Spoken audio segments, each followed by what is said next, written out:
Hello, and welcome back to another episode of Laying It Out. I'm your host, Scotti Dempsey. And I'm Chelsea Pockets.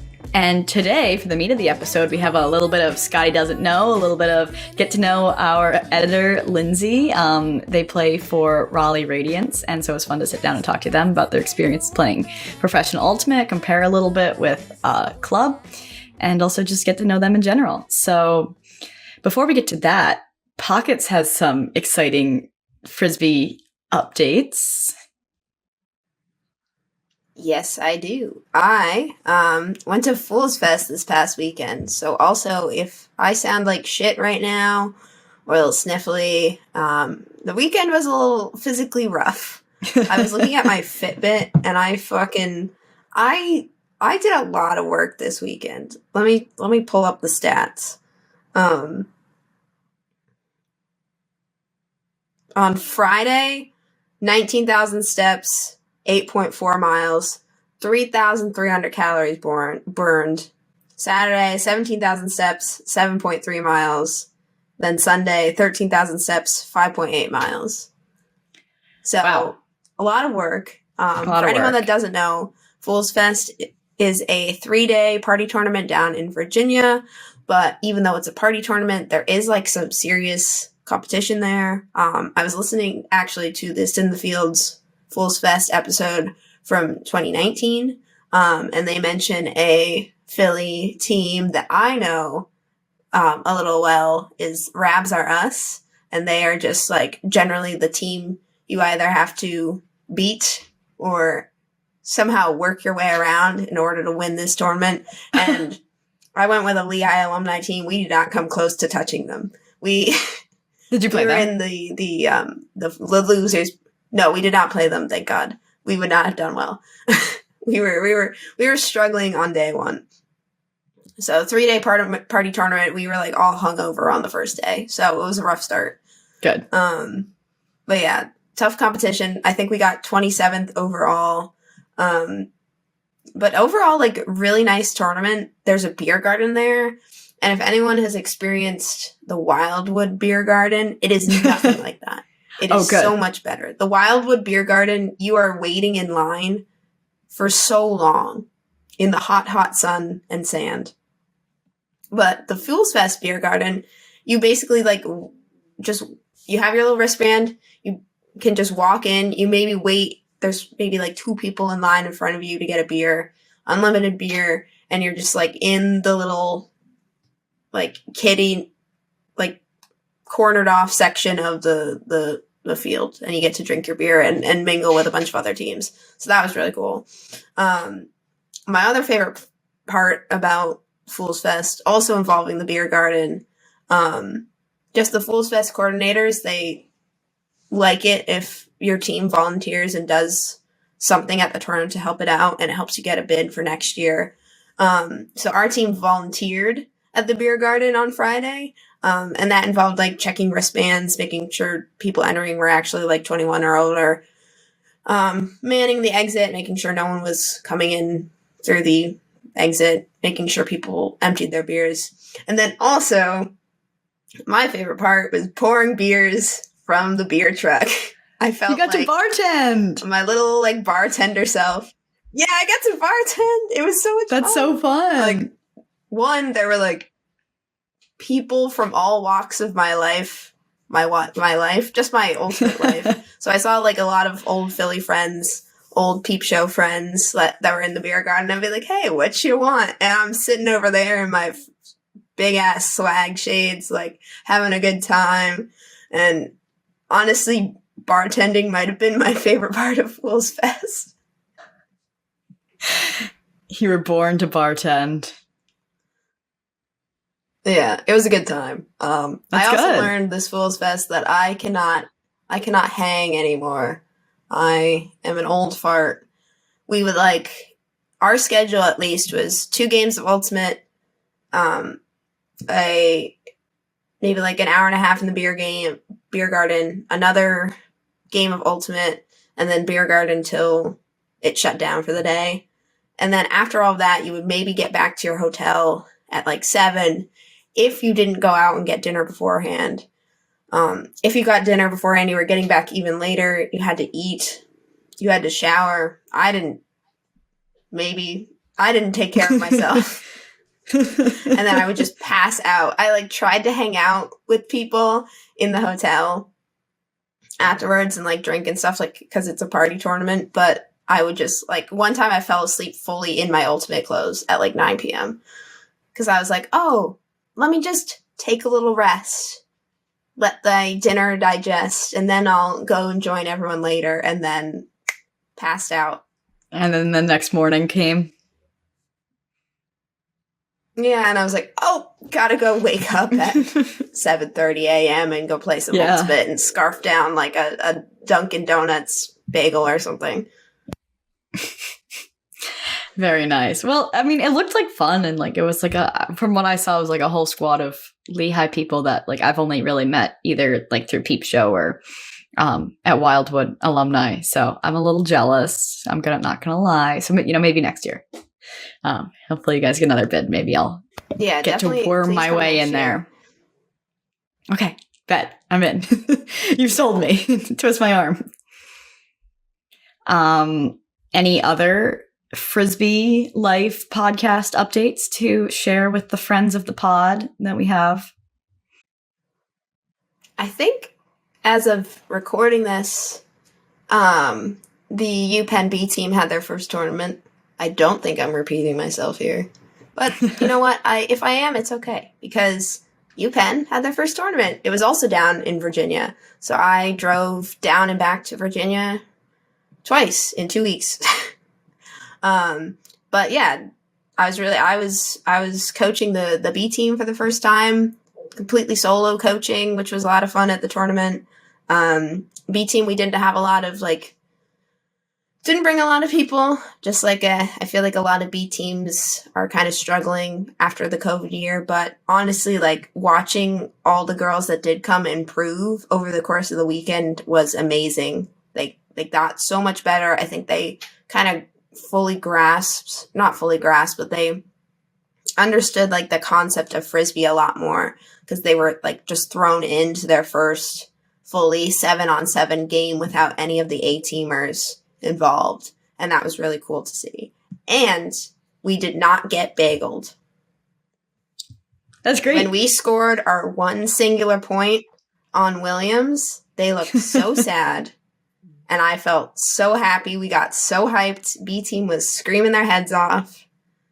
And that was my one goal, was to not get bageled. Nice. And you did it. And Williams is really good. So good work. Good work. I have been following them for my D3 ladies reporting, shall we say. I guess I'll take any updates. I actually don't have any personal updates, but just a couple shout outs, I suppose, are in order. This past weekend, there was a tournament in our favorite place on earth, Vineland, New Jersey, called Fuego, and Lehigh Women's won for the women, which is super exciting. It was really fun to watch the score reports. I was kind of on Twitter all day, like watching them tweet every score, like a good old fashioned washed up alumni. They tweeted a bunch of videos from their last game, so I was like zooming in on like the Twitter ruined quality videos, like trying to make out through the pixels, like the throws and the this and the that. Like I said, a proper washed up alum. And other exciting news with that tournament, my boyfriend coaches Columbia, and they won their second tournament of the year. They won that one for the men. So truly like a good old fashioned like double dub for me last weekend. And I had no involvement in it, but I got to be supportive from afar. So congratulations to Uplow as well. Maybe Columbia's men's team looks pretty good this year. So that's also exciting. It's just to see, college teams do good things. Yeah, very exciting. Oh, I love watching all the college teams. I love college ultimate so much. College nationals is around the corner. It feels like, aside from that, like I got nothing interesting. So we can go to the actual interesting part of the podcast. You can bring in Lindsay for our second installment of Scotti Doesn't Know, the PUL edition. Yeah, it's kind of PUL. It's mostly us interviewing Lindsay about their experience in the PUL, but it's still a really great interview, and we literally talked to them for like an hour after the interview finished. So, yes, keep listening. Great to hear them talk. We're going to take a quick break. Be right back.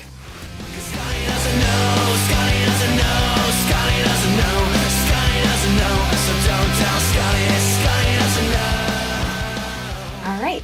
Hello. Welcome back from our little break.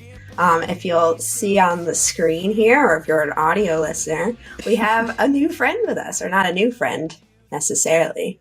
Lindsay Sue of Raleigh Radiance, of the NC team Phoenix, and then also our editor.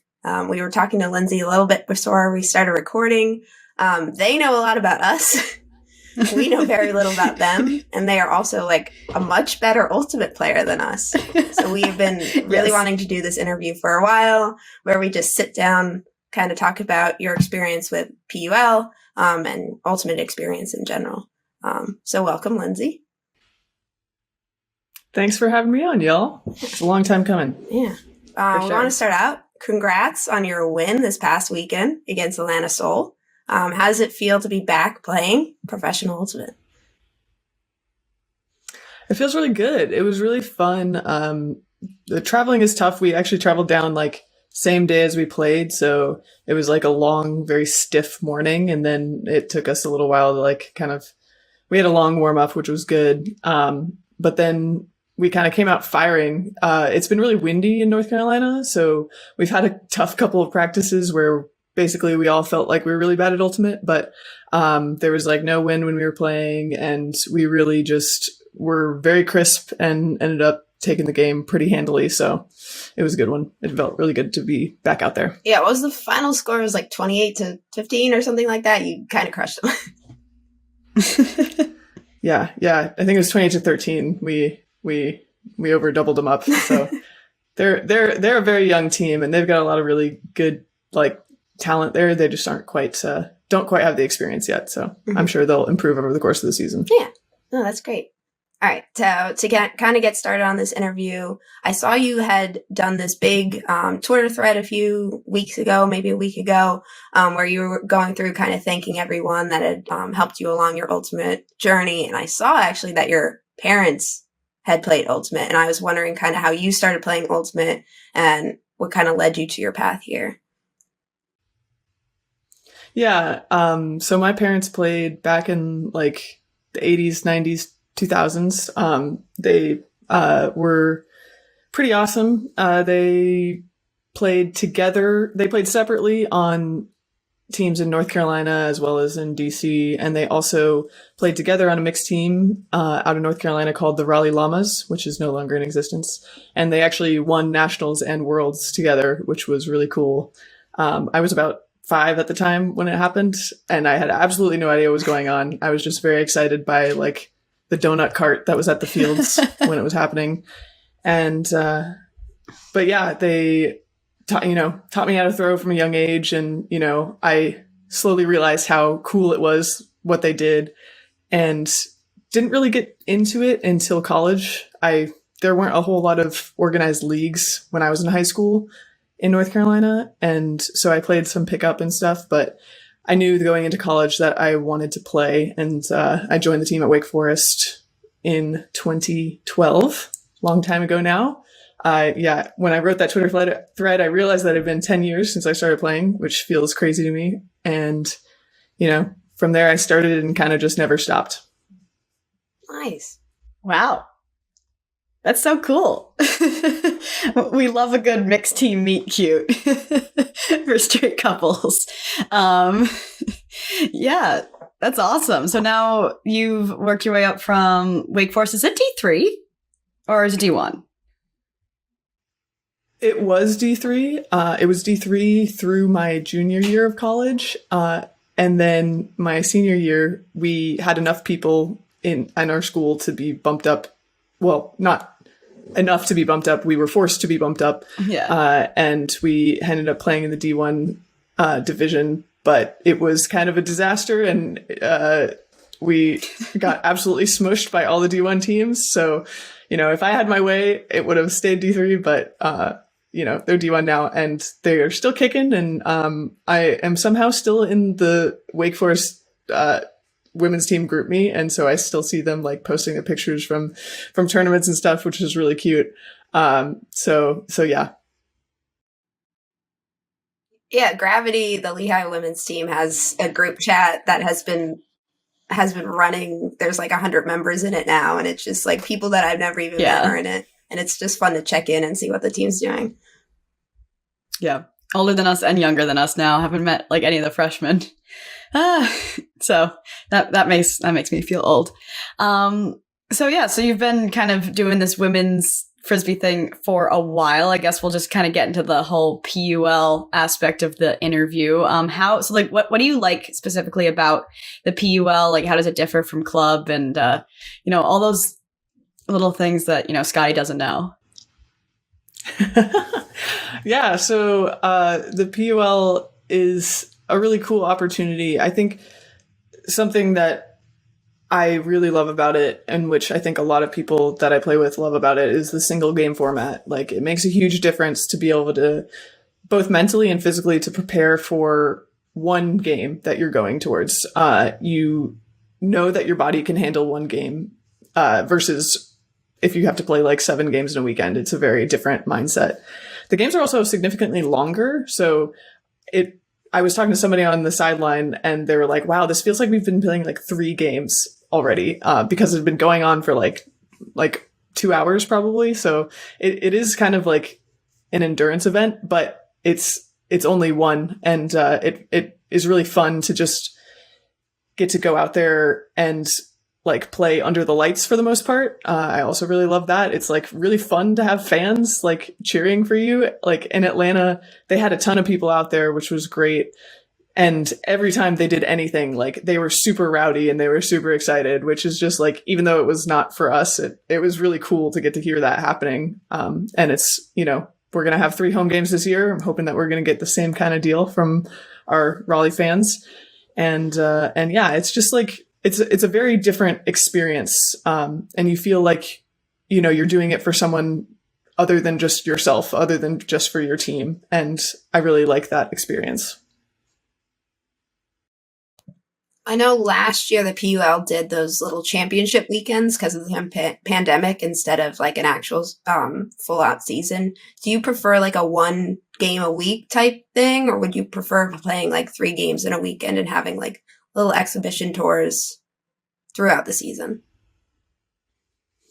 So I prefer the single game, definitely. As I said, like the games are longer, so even though if you're doing 3 games in a weekend versus like a club tournament where you're playing 6 or 7, it feels just as hard to play 3 games. Like that regional tournament felt just as hard as a normal club tournament. So I definitely would prefer to do that single game format. Although, for logistics sake, sometimes you have to hit 2 games in a weekend. And the WUL, I don't know if y'all have been watching, but they've done a couple and are still going to do a couple of like cluster weekends. So they have, the opening weekend was at Arizona, but they had 3 other teams come and play. And so Arizona played 3 games, 2 of the teams played 2 games, and then Seattle that came just played 1 game. So they've kind of done a little bit of a different thing than the PUL is doing right now, which I think is good. It's good to innovate, but for me personally, I prefer the single game format. Although it does require, a little more travel for like maybe a little less bang for your buck, but it feels very professional. It feels very like serious, and you're able to take each game seriously and like think about those matchups ahead of time and like really get to plan for that one matchup that you get rather than like a whole slew of teams. Yeah, from a spectator's perspective, I liked watching that WUL like the first weekend. I could sit down and watch a bunch of games in that weekend from my couch, and I really enjoyed that. But it still feels like a Frisbee tournament where I think the 1 game definitely is going to make it feel more professional. So there's a little give and take there, but yeah, nice to hear like an actual player's perspective on that. And then moving forward in the interview, you have your DC Shadow matchup this coming weekend when this episode comes out. I know a lot of players on that team, at least from the rest of the league. Do you have any matchups in the league that are your favorite? Doesn't have to be from Shadow, but if you shout anyone out. Individual people? Totally cool. Yeah. Is there an individual player or a few players in the league that you really love playing against? There's a lot of people. There's like so many good players, and I've like had the fortune to play against a lot of them and even play with some of them. Claire Trope is really good. I feel like she matches up on me a fair amount, and you know, she's very physical, she's very talented, she's very good in the air, so that's always a good challenge. I mean, oh god, there's a ton of people in DC. They picked up a bunch of people that are really good. They picked up Cami Groom, who is just like absolutely elite. She has been like someone that I've like looked up to for a really long time, even though we're very different players. So like I mean, you say like favorite matchups, like I wouldn't say that she's my favorite matchup. Like I definitely don't want her to guard me, but you know, like it's cool to get to play at the same time as her. And you know, on DC, well, on another thing that you probably don't know is that one of my best friends and a former Radiance player moved to DC and is playing with the DC Shadow now. So we're going to be playing against each other for the first time in a really long time. Her name is Amanda Murphy, better known as Beans. And she's one of those people that has no idea how good she is. And I'm really looking forward to getting to see her in a new environment. And I think she's going to do a really good job. So I'm looking forward to that, and just generally I think it's going to be a kick-ass game. I'm really excited, and I'm really glad we're going to be at home so we can have a crowd out there really rooting for us. So I think it's going to be a good one. It's going to be streamed on YouTube, right? Yes, it's going to be on the Raleigh Radiance YouTube channel. Yeah, there's been some issues with like the streams earlier on, but this is one for sure. We wanted to make sure we got streamed. I'm excited. This is my first weekend without plans in like a really long time, so I'm gonna hopefully watch because I'm always busy. Love that. So we've definitely talked about it a little bit on our like our little like group chat of the three of us, where we tell Lindsay that our episode's up to come edit it and stuff, and like Pockets and I have talked a lot about like our nerves for club tryouts and just like the amount of work that we put in. And how I mean, personally, I've been like, I don't think I could ever play above this level because I don't put in the work. So like, what's your practice schedule like? Like what is the commitment outside of the travel and like kind of almost like the glory aspects? Like what are you putting behind the scenes? Yeah. So right now we practice every other Wednesday. We have weekday practice. We're fortunate. I think it's different in a lot of different places, like a lot more metropolitan places. The Triangle is like fairly small. We don't have that many travel players, so we're able to get together during the work week, which is great. And then pretty much every weekend we have at least one practice. Before the season really got started, we had like a mini camp double weekend practice, which helped us get our feet under us, get to know all of our teammates. Because I think it's a little different than club, where, you know, the club season is much longer and you have a lot more time to get those practices in under your belt, but you kind of get thrown into it pretty quick in the PUL. So it was good to kind of get that going before we started. Additionally, you know, we don't have dedicated kind of like workouts, but we know that everybody on the team is going to be doing what they need to do to stay in shape.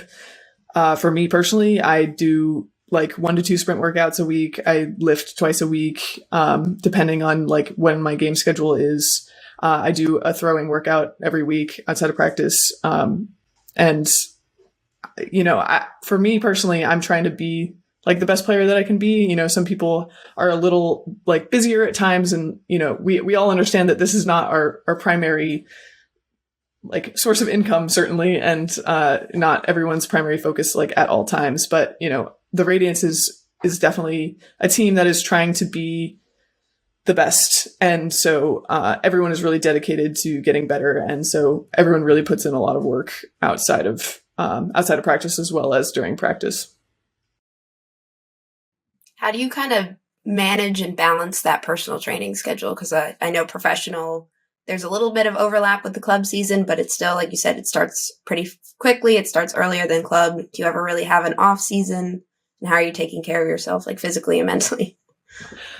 I feel bad for those poor college kids who literally don't have an off season because they are constantly going. I have a little bit of an off season, basically from, November to January, which is nice. But it definitely is a lot. And I'm fortunate enough to have a work life that's a little bit flexible, and I can kind of set my schedule to a certain extent. So I'm able to kind of fit in that work for Frisbee at like weird hours, like sometimes I go to the gym like in the middle of the day. Sometimes I go to the gym like at 9 p.m. at night. And like, I'm able to make that work. But it's definitely tough. And, I tell people basically all I do is I work and I play Frisbee, just because that's like what I'm really focused on right now. And it's what I'm really passionate about right now. So, it's the thing that I make the most time for. But it's definitely tough. And, for us, I think our leadership tries to be really cognizant of that fact that it takes a lot of time to be a great team, and they try to kind of schedule in periods of break so that that we don't get too burnt out, as well as time for the team to get to just be the team and to get to spend time together. Like before every game, we do a circle with our team where we ask like a silly question and then a more serious question so that we get some of that bonding and get to remind each other of like how seriously we all take this and like how much we care about the sport and the team and each other, which is really nice. That's awesome. That definitely builds into our question about like building chemistry over such a short period of time as well. Cause I know a lot of these players are, like, I think you also have played with them on club teams. So at least you kind of get to double up there a little bit. But especially, in my year of being an adult, I've learned about figuring out what my priorities are. So you're saying all the same things that I've been saying for the past day to myself, because I've realized that the month of May is going to be really stressful for me, but it's all good. So our next question is, so you've been involved with the PUL for a couple of years. Where do you see it going? And, where would you like to see it going? Any fantasy ideas that you have for it? So yeah, I was a PUL board rep for about 3 years. I was like really heavily involved. This January, I actually retired from the PUL board. Hooray for me.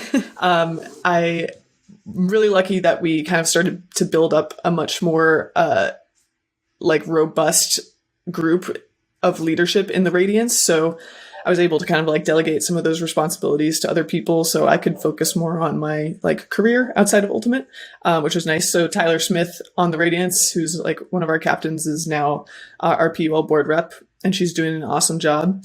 But anyways, I still have opinions on the PUL. I think that it's still like such a young organization, and they've really done a lot of work on trying to focus on putting structures into place to make it work, to be an organization that can sustain itself over time. And some of that won't come to fruition for some time.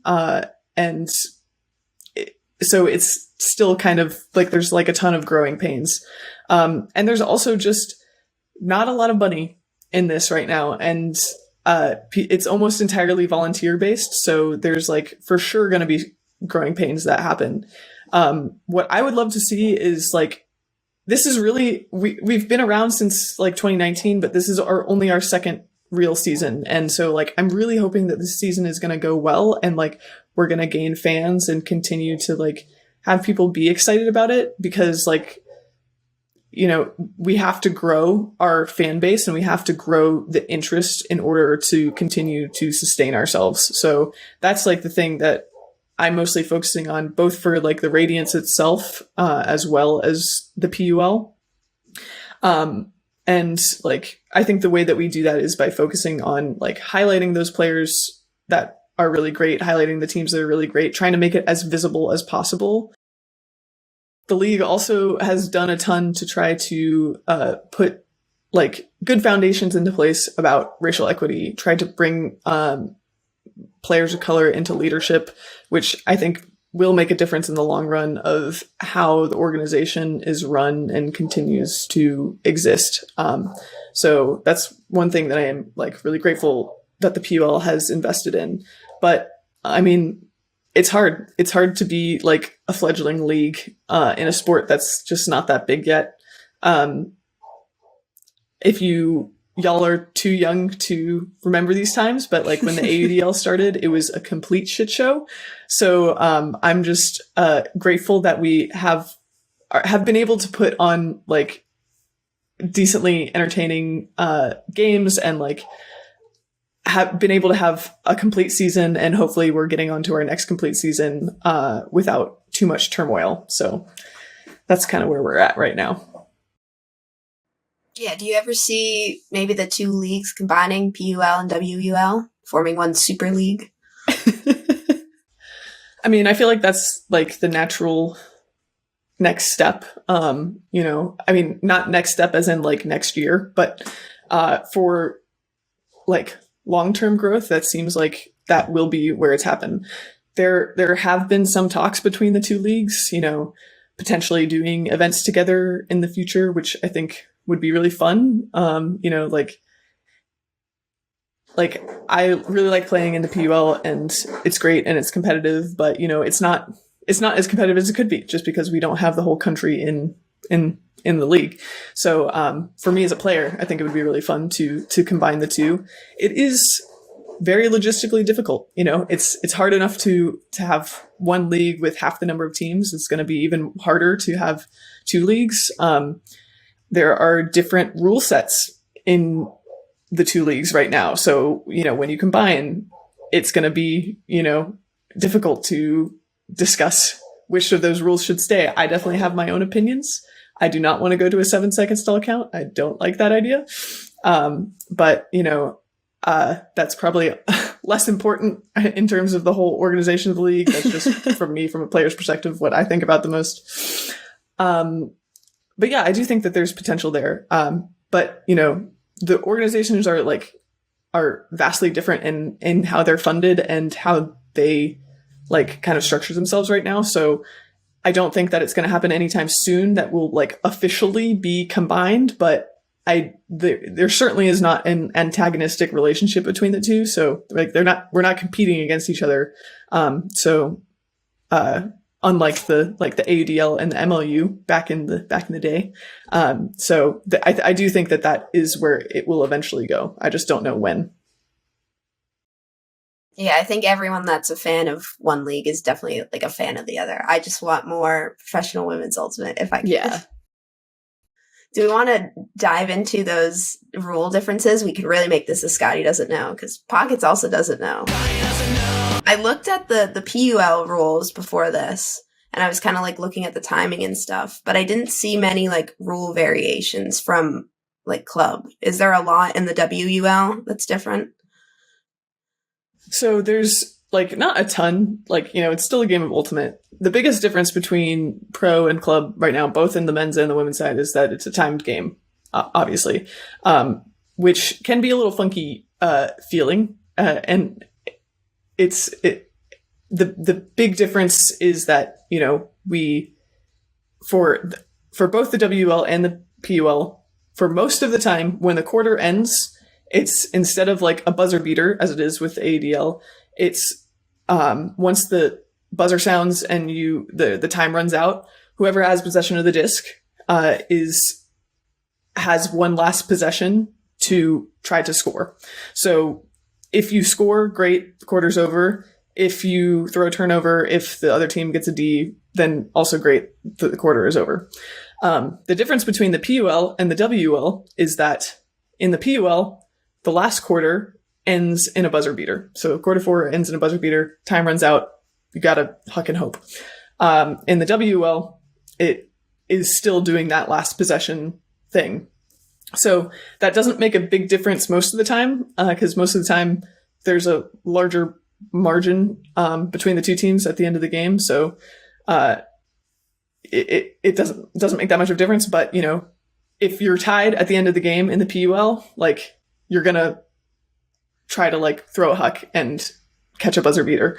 If you're tied at the end of the game in the WL, you're going to have, like, a universe point type situation like you would in club. Trying to think of other rule changes. Like I said, in the WL, the stall count is 7 seconds counted by players, which if you actually time it is very, very short. It's like, sometimes it's like 4 or 5 seconds. So I'm not into that personally, you know, no shade, but I'm not into that.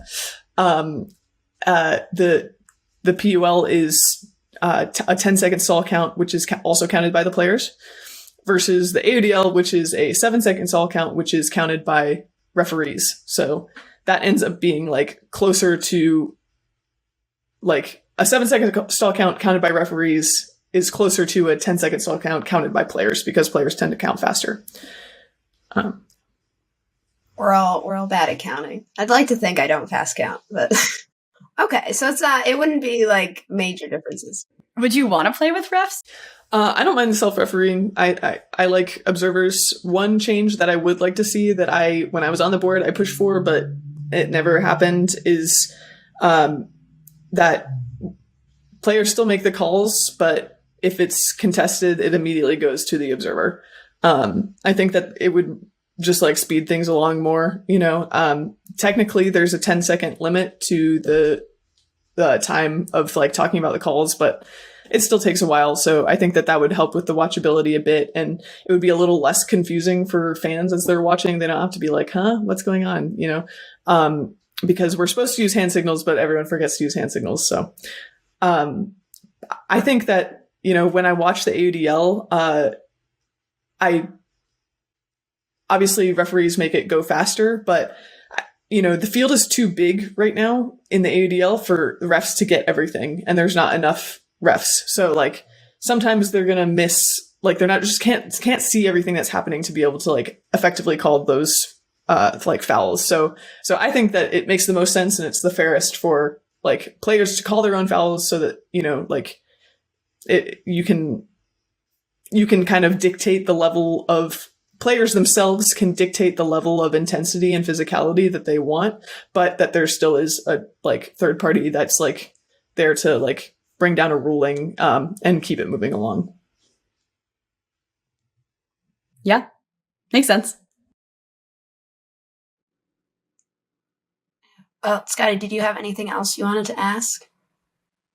I did not. This was a lot of information I didn't know. I feel like I haven't had the PUL, like, on my radar all that much. It's like something I knew existed, and something, like, I knew you do, and our friend Lily from college just made Gridlock, so, like, that's kind of been, like, Gridlock has been making its way into my world. So when hopefully you come to New York to play Gridlock, I'd love to come watch. But aside from that, like, I didn't know all those details about, like, the basically how the game is played differently, and I'm excited to watch next weekend, the live stream. How about you, Pockets? Oh, another rule I forgot about. Sorry. Go ahead. Another rule I forgot about is that the field is 10 yards longer. So it's 80 yards with 20-yard end zones rather than 70 yards with 20-yard end zones. So every time after I play, like, PUL and then I go try to play it, like, on a club field, it feels, like, super short. I'm like, oh shit, we're already in the end zone. Like, didn't realize. I like that you keep it the same width, because I know AUDL widens it, and that feels like a little bit of a different game, because you can really get a lot of offensive gain by just swinging the disc back and forth, I feel. But that's a different... You can basically huck it sideways. Yeah. It's crazy. But that's, like, different talk. We can have Scotti doesn't know AUDL later. Well, thank you, Lindsay. One more silly question before we end the interview. Is a hot dog a sandwich? Good question.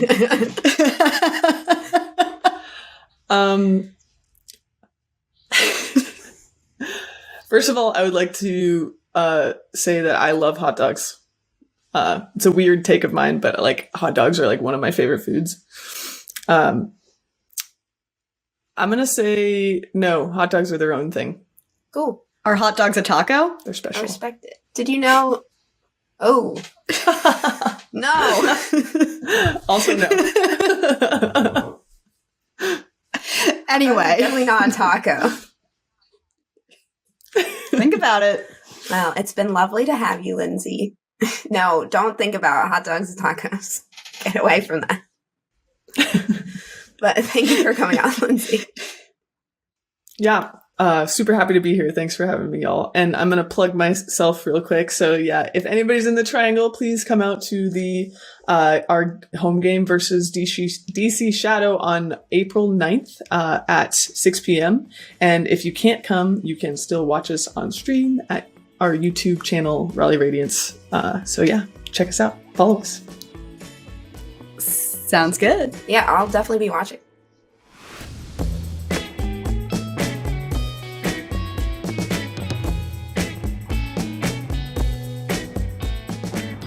Thanks so much for such a fun interview, Lindsay. It was so fun to get to know you better, especially since it seems like you've got to know us pretty well. So it's good to know you.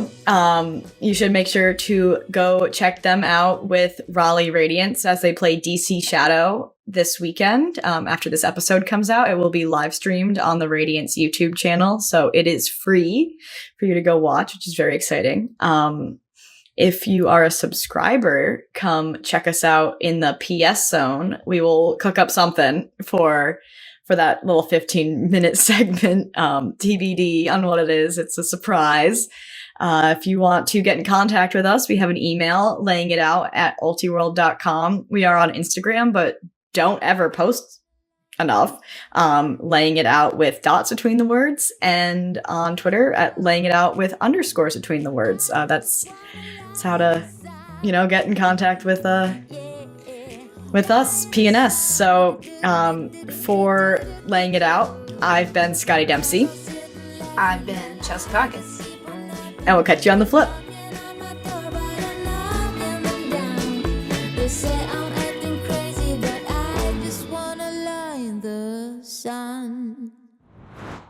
The good thing is that I'm the one editing it, so I can make as many cuts as I want. Yeah, you can make yourself sound however you want.